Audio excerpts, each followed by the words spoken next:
Hello મિત્રો, good morning. Welcome to my YouTube channel. હું છું રાવલ સાગર. આપ સૌનું સ્વાગત કરું છું મારી યુટ્યુબ ચેનલમાં. તો આજના આપણા લેક્ચરમાં આપણે MAT-CC-203 ની અંદર યુનિટ નંબર 1 માં આગળ વધવાના છીએ કે જેની અંદર આપણે ઇક્વેશન રિડ્યુસિબલ ટુ હોમોજીનિયસ ઇક્વેશન ઓર ફંક્શન ઓર ફંક્શનની અંદર કે જે સેકન્ડ ટાઈપનો, જે ફર્સ્ટ ટાઈપનો હતો એ આપણે જોઈ લીધો. આજે સેકન્ડ ટાઈપના એક્ઝામ્પલ જોવાના છીએ. તો જે ઇક્વેશન હતા એ કયા ફોર્મની અંદર હતું? તો આવી રીતના આપણને દીધું હોય છે કે dy by dx is equal to ax plus by plus c અને અપોન એટલે કે ડિનોમિનેટરની અંદર છે a dash x plus b dash y plus c dash. તો આનો જે પહેલો ટાઈપ હતો, પહેલો ટાઈપ આપણી આગળ કયો હતો? તો કે એની અંદર આપણે જે કોએફિશિયન્ટ ચેક કર્યા હતા કોએફિશિયન્ટમાં કે when a upon a dash is not equal to b upon b dash, મતલબ કે a upon a dash અને b upon b dash બંને સેમ નહોતા થતા, ત્યારની આપણે ગણતરી જોઈ લીધી. બરોબર. તો હવે આપણે સેકન્ડ ટાઈપ જોવાના છીએ. તો સેકન્ડ ટાઈપની અંદર શું આવશે? ટાઈપ નંબર 2 when, જો આ આપણે ઓલરેડી જોઈ ચૂક્યા છીએ. બરોબર. તો હવે સેકન્ડ ટાઈપની વાત આવશે કે when a upon a dash is equal to b upon b dash. બરોબર છે? a upon a dash is equal to b. આને હું અત્યારે ઇક્વેશન નંબર 1 કહી દઉં છું. તો હવે કેવું થશે? તો કે અહીંયા તમે જુઓ, જે ગુણોત્તર છે, રેશિયો જે છે a upon a dash અને b upon b dash નો સેમ છે. બરોબર. તો આના માટે આપણે શું કરવાનું? now a upon a dash is equal to b upon b dash is equal to 1 upon m સે. તો આપણે શું લઈએ છીએ કે ભાઈ રેશિયો છે બંને સેમ આવે છે, પણ સેમ હશે તો કંઈક તો કિંમત આપણને મળવાની છે. બરોબર છે? તો આપણે એ જે રેશિયો છે એને લઈ લીધો. શું લઈ લીધો? કે a upon a dash is equal to b upon b dash is equal to 1 upon m. તો therefore શું થશે? તો કે a dash is equal to am and b dash is equal to bm. a dash is equal to am and b dash is equal to bm. Now so therefore equation 1 becomes હવે equation number 1 જે છે એની અંદર આપણે a dash બરાબર am મૂકવાનું છે અને b dash બરાબર bm મૂકવાનું છે. તો છેદની અંદર જે છે આવી રીતના થઈ જશે કે dy by dx is equal to ax plus by plus c upon m ax plus by plus c. બરોબર છે? ખ્યાલ આવી ગયો કઈ રીતના? તો કે a ડેશ બરાબર am મૂક્યા એટલે am તો બરાબર a ડેશ આવી ગયો એટલે છેદની અંદર a dash x plus b dash x plus c dash ટાઈપનું આવી જશે. બરોબર. put ax plus by is equal to t. હવે ax plus by બરાબર t મૂકવાનું છે. બરોબર છે? so that a plus b dy by dx is equal to dt by dx. બરોબર છે? બંનેનું આખા ઇક્વેશનને જે છે આપણે ડિફરન્શિએટ કર્યું છે x with respect to x. બરોબર. તો therefore dy by dx બરાબર શું આવે? therefore dy by dx is equal to 1 upon b dt by dx minus a. dt by dx minus a. તો હવે આને જો અહીંયા આપણે જે ઇક્વેશન મળ્યું એને ઇક્વેશન નંબર 2 કહી દઈએ. તો then equation 2 becomes તો તમારે શું કરવાનું? તો કે dy by dx ના બદલે 1 upon b dt by dx minus a મૂકવાનો રહેશે. 1 upon b dt by dx minus a is equal to ax plus by બરાબર t એટલે કે t plus c upon mt plus c dash. બરોબર. અને હવે શું કરશો? તો કે હવે આ જે વસ્તુ આવી ગઈ છે એની અંદર આપણે વેરિયેબલ સેપરેબલ મેથડનો યુઝ કરશું. મતલબ કે એક બાજુ x વાળી ટર્મ x વાળા વેરિયેબલની જે ફંક્શન બનશે અને એક બાજુ t વાળા ફંક્શન બનશે. બરોબર છે? તો ત્યારબાદ આપણે આગળ જે નોર્મલી જેવી રીતે ઇન્ટિગ્રેશન ને કરીએ છીએ એ જ નો યુઝ કરવાનો રહેશે. બરોબર છે? તો હવે આપણે આને રિલેટેડ જે એક એક્ઝામ્પલ છે એ જોઈએ એટલે તમને વધારે ખ્યાલ આવી જશે કે આપણે આને એપ્લાય કઈ રીતના કરવાના છીએ. તો આપણો જે એક્ઝામ્પલ જે છે એ આવી રીતના છે.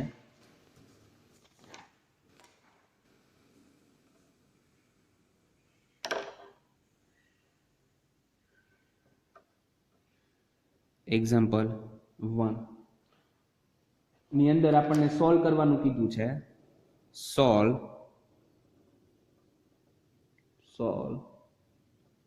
3y plus 2x plus 4 dx 3y plus 2x plus 4 dx minus 4x plus 6y plus 5 dy is equal to 0 plus 5 dy is equal to 0. તો હવે આને આપણે સોલ્વ કરવાનું રહેશે. તો સોલ્યુશન માટે સોલ્યુશન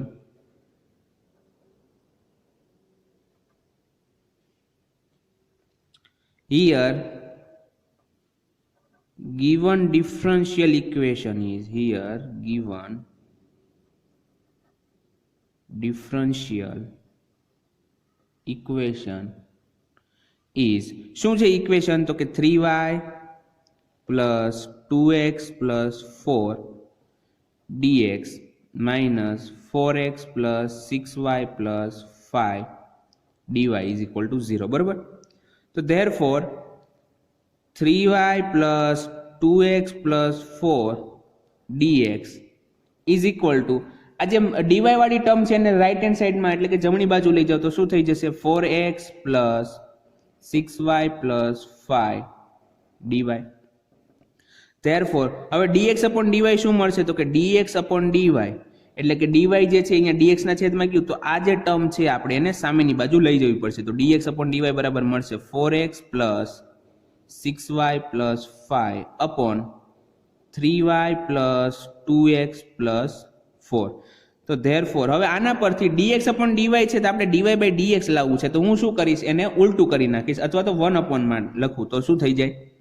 તો dy by dx therefore dy by dx બરાબર શું થાય? તો કે 3y plus 2x plus 4 upon 4x plus 6y plus 5 4x plus 6y plus 5 બરોબર છે.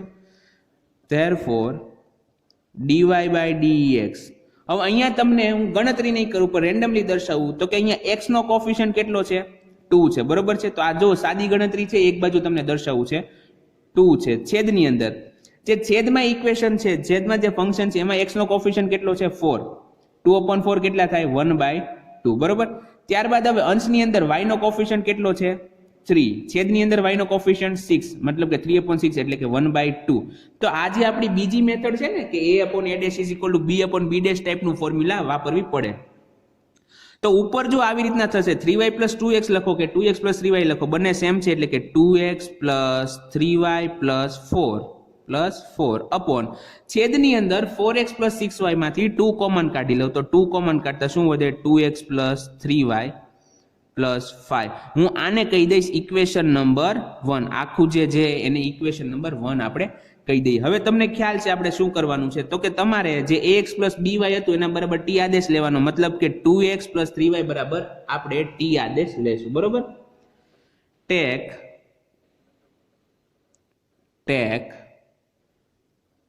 2x plus 3y is equal to t so that હવે આ જે ઇક્વેશન છે એનું x પ્રત્યે વિકલન કરીએ તો શું મળશે? તો કે 2x નું x પ્રત્યેનું કેટલું થશે? 2 plus 3 as it is ને y નું શું થશે? dy by dx is equal to dt upon dx. તો therefore શું મળે?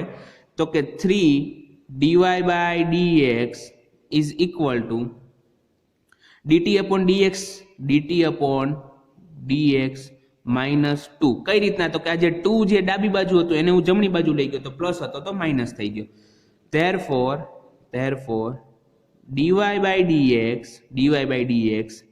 is equal to 1/3 dt by dx minus 2. બરોબર. dt by dx minus 2 એ તો ખ્યાલ આવી ગયો કેમ કે અહીંયા જે 3 × dy by dx હતું તો બંને બાજુ 3 વડે ડિવાઈડ કર્યા. બરોબર છે.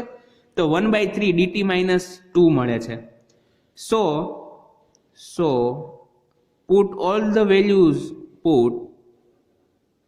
the above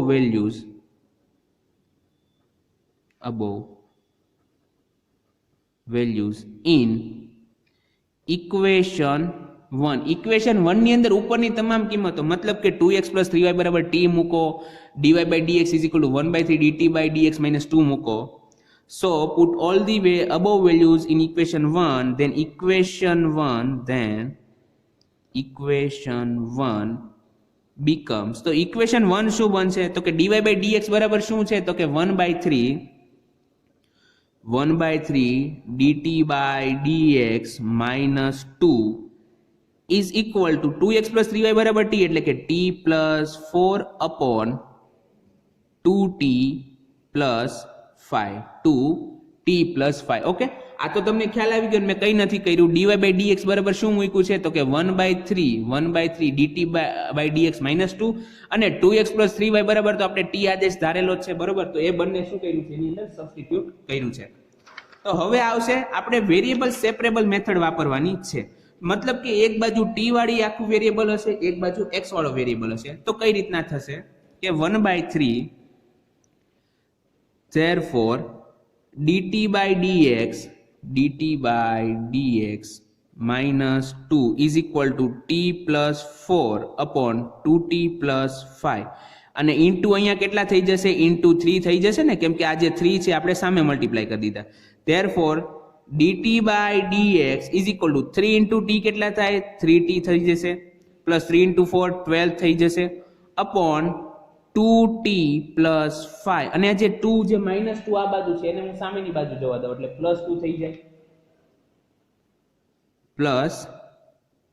+2. બરોબર છે? તો અહીંયા સુધી તમને ખ્યાલ આવી ગયો છે કઈ રીતના મેં કર્યું. હવે therefore dt/dx, જો આની અંદર તમે જ્યારે આદેશ લેશો એટલે મોસ્ટલી કેવું થશે તો કે એક જ ટર્મની આખો જે ફંક્શન તમને છે એ t ની અંદર મળી જાય છે, બરોબર. કેમ કે આપણે સબસ્ટિટ્યુટ કર્યું છે. તો dt/dx = હવે એલસીએમ લઈ લે. 2t + 5 ને એલસીએમ લેવા માટે શું કરવું પડશે? તો કે 2 ને 2t + 5 વડે મલ્ટીપ્લાય, મતલબ કે લસા લેવાનો છે. તો શું થશે? તો કે 3t + 12 તો એઝ ઇટ ઇઝ રહેવાના છે. ત્યારબાદ 2t + 2 કેટલા થાય? મતલબ કે 2t ને 2 વડે ગુણો એટલે 2 × 2 એટલે કે 4t. 2 × 5 કેટલા થઈ જશે? 10 થઈ જશે, upon 2t + 5. therefore dt/dx is equal to 3 + 4 કેટલા થાય? 7t + 22 upon 2t + 5 okay. therefore હવે વેરિયેબલ સેપરેબલ મેથડ, મતલબ કે જે dt ની સાથે આપણે આને મલ્ટીપ્લાય કરવાનું છે અને dx સામે જઈશે એટલે કે 2t + 5 upon 7t + 22. આ તો તમને ખ્યાલ આવી ગયો ને કે અહીંયા જે છે 70 + 22 upon 2t + 5 હતું એ સામે મલ્ટીપ્લાય એટલે એનો વ્યસ્ત મલ્ટીપ્લાય થઈ જાય, બરોબર છે. ઇન્ટુ શું આવશે? dt is equal to શું થઈ જશે? dx. ખ્યાલ આવે છે ને તમને કે મેં અહીંયા શું કર્યું? તો કે 2t + 5 ને અહીંયા મલ્ટીપ્લાય કર્યા અને 7t + 22 વડે એને ડિવાઈડ કર્યા અને dx ને મેં સામે મલ્ટીપ્લાય કરી દીધા, બરોબર છે. હવે આપણે ઇન્ટિગ્રેશન કરવાનું રહ્યું. તો કે નાવ ઇન્ટિગ્રેટિંગ બાય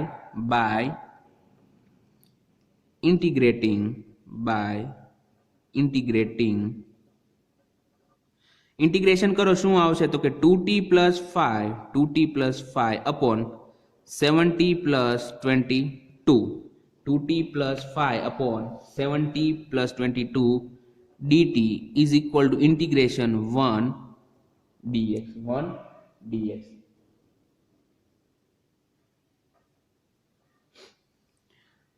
therefore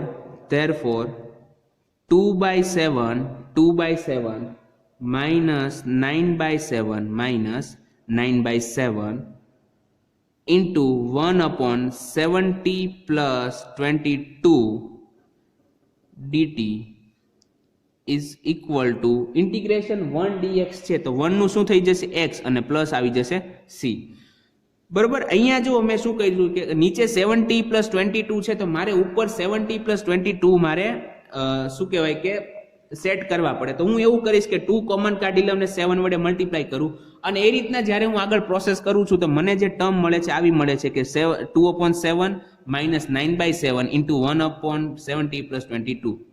તો therefore હવે 2/7 નું t પ્રત્યેનું ઇન્ટિગ્રેશન કેટલું થાય તો કે 2/7 into t થઈ જશે, માઇનસ 9/7 અને 1/70 plus 22 તો કે log 70 plus 22, અને જે 7 છે તો 7 હજી અહીંયા મલ્ટીપ્લાય ની અંદર આવશે ઇન્ટુ 1/7. જો તમને ઇન્ટિગ્રેશન આવડવું જરૂરી છે, ઇન્ટિગ્રેશન ની ફોર્મ્યુલા કઈ રીતના સેટ કરવાની છે એ બધું આપણે 11 12 ની અંદર જોઈ ચૂકેલા છીએ, બરોબર. 12th ની અંદર આવે છે ઇન્ટિગ્રેશન, આપણે 12th ની અંદર આવે છે, તો એ બધી જ ફોર્મ્યુલા તમે ફરીથી યાદ કરી લેજો.